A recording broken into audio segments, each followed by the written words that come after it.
Some viewers, of course, in modern day, we have a stronger tendency to identify with Antigone as the protagonist. In the Greeks' day, they struggled with this one. They had to identify with Creon as being a man of tremendous pride and hubris, but he's doing the right thing, or he's trying to do the right thing. He's just doing it maybe in the wrong way.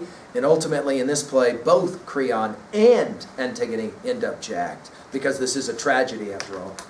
At 3A, what for you is a classic text where somebody fights against the authority and the power? It might be a teacher. It might be the government. It might be, some bully that somebody stands up to. What for you is your classic text about fight the power, fight against it? Is it maybe a song? Do you have a song in your playlist that says you have to stand up against those forces that are bad, that are manipulating and violating justice? Finally, at 3B, this is an interesting question for us to pause right here before we get into the second part of this play, where, of course, Creon and Haemon are going to go at it, father and son. Do you agree or do you disagree with what Antigone has done?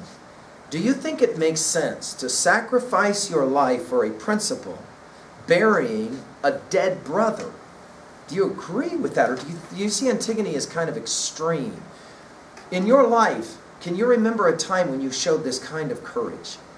Can you remember a time when you did the quote-unquote right thing, and for that, you got punished? Can you write that one down? When was the last time that happened? Obviously, we're making predictions as we come to the conclusion of the first part here, and we're looking to wonder what's going to happen next when Creon and his son go at it. It's going to be brutal. Thank you.